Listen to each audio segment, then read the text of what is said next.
I work too damn hard on this body to be staying home. I ain't no babysitter, I ain't no furniture. I'ma get my car, my money, and I'm rolling. My Way is about my independence. After leaving my other record label, you know, I come up with the new Divas Records.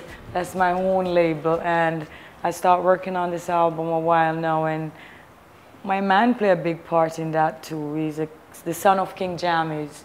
So he was always like, he's my drive, you know. He's like, come, let's do this, you know, you gotta go to work today, blah, blah, blah, and, you know. When I first started, I was always doing the little, anything that would get me a forward, meaning some screams. You know, you would sing about what everybody was singing about. But my brains, my knowledge, my wisdom is beyond that right now. So I'm touching more important topics like infertility, rapes, you know what I'm saying?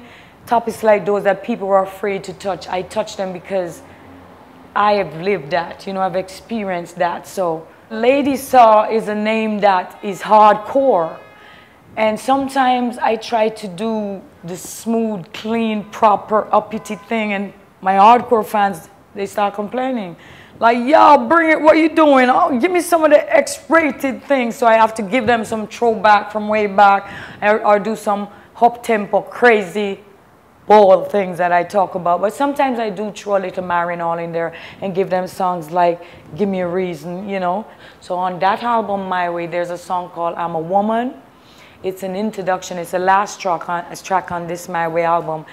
And it's an introduction to what Marinol is gonna sound like, trust me. There's a song called Love Hurts, Through My Mama Eyes, you know. It's about my mama experience, like I seen her go through so much struggle and pain and stress because of the relationship she was having with my dad. And it hurts her so deep that we could see it, but we could still see love in her eyes. So even though the relationship with my dad, even with us, he was very abusive, but because of her and the love she had, I grew up knowing what it means to love and how it feels to love, even though I never hear my dad saying, I love you kids, unless it was to get something from somebody.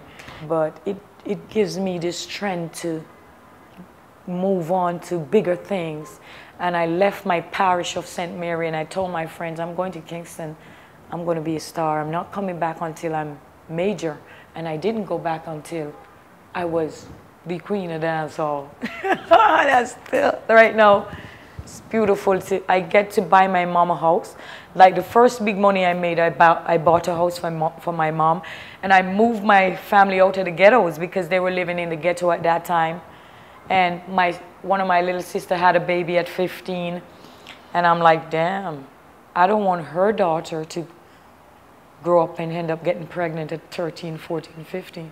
You know, and it's good, like when you travel, I come to America or I go to the Bahamas, then I come to America, go to the Bahamas, I meet people who tell me, you remember me? I'm like, no. You know, I was in the Bahamas like it's my first time, it was my first time when I was broke and hungry. And you gave me like $150? I'm like, yeah. You know, you have people who tell you give them something and you don't even remember who they are, but I like to help because a lot of people helped me when I was growing up too.